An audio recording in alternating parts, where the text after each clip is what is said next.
Boa noite, meus irmãos. A graça e a paz do nosso Senhor Jesus Cristo. Amém? Mais um momento de devocional com Deus.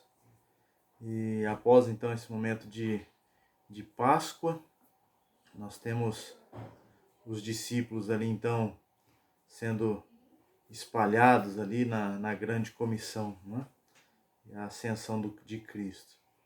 Mas eu quero lembrar aos irmãos que esses discípulos que estavam andando com Jesus, Jesus conhecia o coração deles.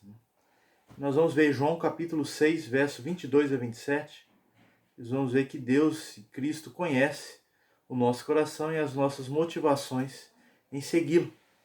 João 6, 22 a 27 nos diz assim: No dia seguinte, a multidão que ficara do outro lado do mar notou que ali não havia senão um pequeno barco e que Jesus não embarcara nele com seus discípulos, tendo eles partido sós. Entretanto, outros barquinhos chegaram de Tiberíades, perto do lugar onde comeram o pão, tendo o Senhor dado graças. Quando, pois, viu a multidão que Jesus não estava ali, nem os seus discípulos, tomaram os barcos e partiram para Cafarnaum, à sua procura.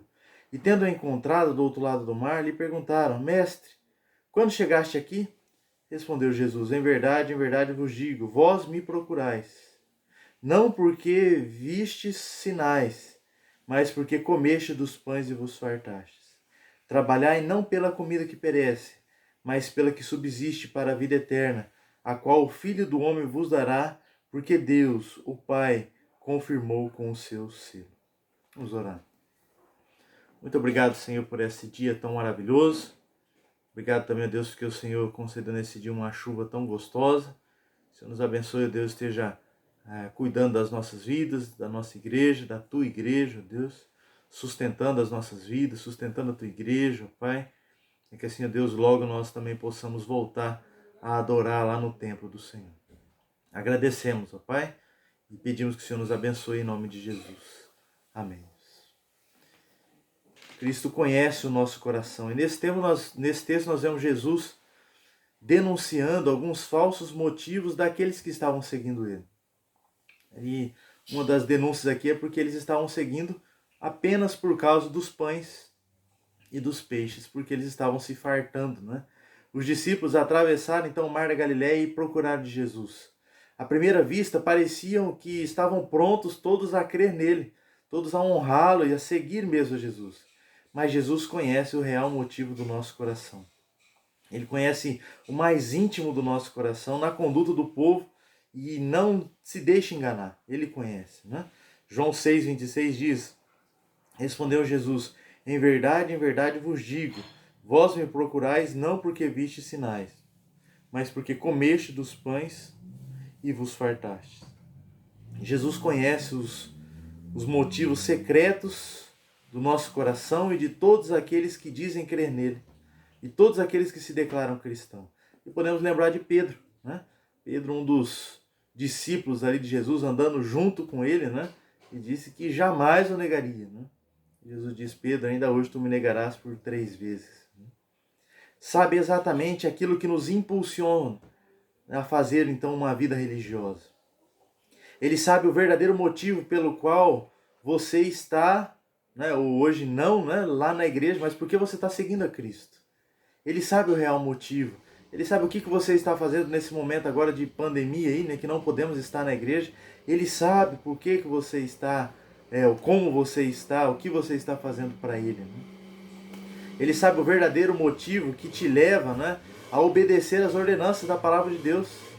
Ele sabe o verdadeiro motivo que você deve manter então a sua devoção familiar, ter o domingo como um dia separado para o Senhor, e todas as coisas estão despidas, né? Estão ali prontas, ele vê tudo, patente diante de olho dele, daquele que é o cabeça da igreja.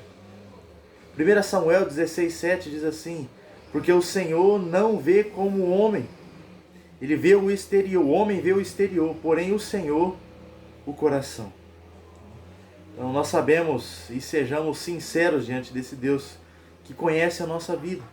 Seja qual for a nossa posição na vida, Ele conhece e Ele sabe as nossas vidas. Ele sabe também o nosso desejo agora de voltar a estar na casa do Senhor, no templo do Senhor, adorando juntamente com os irmãos. Mas Ele sabe também que muitas vezes nosso coração, sendo esse enganoso, e Ele conhece, Ele sabe os reais motivos do nosso coração. Aí, meus irmãos, não é difícil enganar, né, pastores, não é difícil enganar parentes, não é difícil enganar amigos. Uma aparente moralidade, né, com frequência convincente ali, né, as pessoas, você até consegue convencer algumas pessoas, mas quando olhamos para o próprio Deus, é impossível enganá-lo. Por quê? Porque os seus olhos são como chamas de fogo. Apocalipse 1,14 nos diz isso. Deus nos vê de forma completa. Então, felizes os que podem dizer, como diz João 21,17, Senhor, Tu sabes todas as coisas. Como disse Pedro, Tu sabes que eu te amo. Se você ainda não pode dizer isso com todo o coração, diga, Senhor, sonda-me o meu coração, conhece o meu coração, prova-me, conhece os meus pensamentos, vê se há em mim algum caminho mau e guia-me pelo caminho eterno. Quando a gente olha para o nosso Deus, que é um Deus grande, um Deus poderoso, né? Diante dele não há hipocrisia. Não há o hipócrita, né? Aquele que então andava ali, vestia-se com máscara ali para fazer encenações de teatros, e essas máscaras eram feitas de cera, não é? Então essa hipocrisia aqui que anda com essa máscara no rosto, né? Diante dos olhos do Senhor, que a chama dele é fogo, não é? Do olho dele sai fogo, vai derreter toda a máscara e vai aparecer a verdade. Então, meus irmãos, Cristo conhece o nosso coração, Ele sabe o real motivo de nós o seguirmos. Se é por causa dos pães e dos peixes, ou é porque nós conhecemos e vimos os sinais. Por que Cristo proíbe nesse segmento de andar com Ele e sabendo que Ele conhece o nosso coração? As multidões que o seguiam tão diligentemente, por causa dos pães e dos peixes, Ele disse, trabalhai não pela comida que perece. Podemos dizer o nosso Senhor que não encorajava de forma ociosa, não é? Pensando somente na vida aqui, mas o que o Senhor realmente desejava era censurar o trabalho excessivo para o próprio benefício do corpo, não é? Enquanto a alma é negligenciada. Trabalhar apenas para essa vida, esquecer da alma, do espírito. Não é? O que ele reprovou foi o hábito de trabalhar, de um trabalhador pelas coisas presentes aqui, apenas conquistas aqui, deixando de lado as coisas da eternidade. Né? Com certeza, hoje em dia, nós temos várias pessoas fazendo aquilo que o Senhor advertiu. E muitas vezes nós mesmos. Mas devemos trabalhar dia e noite por aquela comida que não perece. Ainda mais agora nesse tempo de crise, né? Nós podemos ajudar os nossos irmãos que estão passando por dificuldades, por necessidades. Né? Precisamos ajudá-los e trabalhar também para isso, para ajudá-los. Né? Então, aquele que busca o reino de Deus em primeiro lugar, nunca deixará de ter acrescentadas em suas vidas todas as demais coisas. Né? Mateus 6,33, buscai, pois, em primeiro lugar o seu reino e a sua justiça, e todas essas coisas vos serão acrescentadas. O que Cristo então nos aconselha? Ele então nos adverte pela não trabalhar pela comida que subsiste, mas pela aquela que é eterna. E ele deseja que nos esforcemos em buscar alimento e satisfação da nossa alma. Em Cristo este alimento pode ser encontrado com abundância. Devemos buscar o próprio Senhor Jesus Cristo por quem Ele é, não por aquilo apenas que Ele pode ou vai fazer. Não é? É claro que nós adoramos também pelo que Ele faz, mas também adoramos pelo que Ele é, não é? Como diz aquela canção. Então, como não devemos trabalhar? Né? Devemos então nos esforçar em utilizar os meios designados por Ele, para a glória dEle. Precisamos ler a palavra do Senhor, precisamos orar, não é? E buscar essa vida cristã aqui, como se estivéssemos buscando um tesouro escondido. Não é? Devemos lutar com sinceridade com o nosso coração, como alguém luta para defender a sua própria vida com um inimigo mortal. Não é? Temos que a casa do Senhor, não é? Com um coração sincero para adoração, para ouvir a sua palavra, não é? Como alguém que ouve a leitura e ouve então como ali um testamento, não é? Não pode perder uma vírgula. Não é?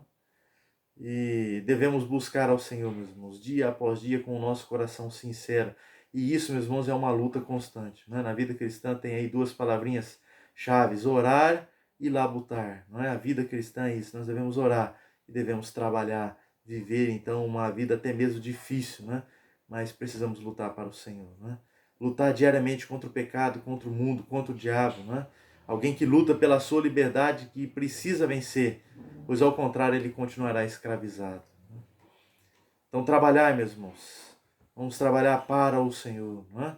Assim, Mateus 11:12 diz: os que se esforçam são como os que apoderam de um reino dos céus. Não é? E Cristo com isso promete às nossas vidas, não é? É que Ele mesmo dará essa comida que permanece eternamente. Trabalhar então não pela comida que perece, mas para aquela que subsiste para a vida eterna, o qual o Filho do Homem vos dará. Estas são a palavra de graça e de encorajamento, pois o próprio Deus, o Filho do Homem, nos concederá de forma graciosa, imediata, abundante, por toda a eternidade, a graça, a misericórdia, a paz, a força que necessitarmos. Então, para esse propósito, ele foi selado, designado, comissionado por Deus, o Pai. Cristo quer te dar muito além daquilo que você merece e muito mais do que aquilo que você imagina. E as coisas já estão separadas lá nas regiões celestiais em Cristo Jesus. Por fim, então, como nós estamos vivendo e servindo a Cristo, Ele conhece o nosso coração, Ele conhece o desejo real de seguirmos a Ele. Sabemos a respeito da comida que perece, para a satisfação do nosso próprio homem. Muitas vezes trabalhamos para isso, mas não descansemos, meus irmãos, até nos alimentarmos do pão que somente Cristo pode dar. Cedo ou tarde, os que se contentam com esse alimento físico vão se deitar em tormentas. Né? Em Isaías 50:11, eia todos nós que acendeis fogo e vos armais com setas incendiárias, andai errantes, andai entre labaredas de fogo e entre as setas que acendestes. De mim é que vos sobrevirá isso, e em tormentas vos deitareis. Nossa vida não deve ser limitada apenas aqui, mas devemos pensar nas coisas do alto, lembrar e viver para o Senhor. Então, seja sincero consigo mesmo, seja sincero com o próprio Deus. Não comigo, mas para com o Senhor. E os seus olhos são como fogo, como dissemos, né? Vai derreter toda a máscara de hipocrisia. Então, seja, meus irmãos, uma palavra também sincero. A palavra sincero tem a ver também com a palavra sincera, sem hipocrisia. Seja então sincero diante de Deus. Né? O que você está fazendo aqui? Por que você está aqui? Por que você serve a Cristo? O que você está procurando? Você está interessado em quê no Senhor? Apenas no alimento? Apenas naquilo que Ele pode te dar? No pão? No vinho? No alimento físico, espiritual? Ou no material? Bens, casa, família, prazeres? Por que você está aqui? Porque comeste dos pães e vos fartastes? Não. Que possamos todos dizer, estamos aqui juntamente para adorar e bendizer ao Senhor. E que trabalhemos então, meus irmãos, incansavelmente por este alimento que está em Cristo Jesus. E que Ele subsiste eternamente.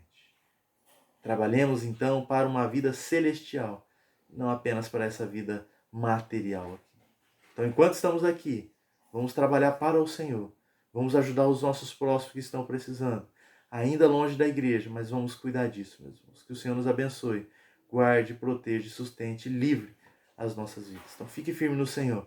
E lembre, seja sincero com o Senhor, sem hipocrisia, porque diante dele toda máscara cairá. Amém? Que Deus nos abençoe. Vamos orar. Deus e Pai de nosso Senhor Jesus Cristo, ainda colocamos na Tua presença as nossas vidas e a vida da Tua igreja, suplicando que o Senhor mesmo esteja livrando, Pai, as nossas vidas. Esteja, Pai, restaurando o momento, Deus, de estarmos na Tua presença juntamente com os nossos irmãos. Mas nos ajuda a sermos sinceros com o Senhor. E nos ajude, ó Pai, a lembrar que estamos servindo ao Senhor não por aquilo que o Senhor tem nos dado, o alimento necessário, mas servimos ao Senhor por quem Tu és. E assim oramos gratos, pedindo que o Senhor nos abençoe. Livra, Deus, os meus irmãos que estão necessitando de ser libertos por algum tipo de pecado, de vício. Cura, ó Pai, os meus irmãos que estão necessitando, ó Pai, de cura. liberte, cura, Deus, e fortaleça a tua igreja, hoje e para todo sempre. Amém. Que Deus abençoe, meus irmãos.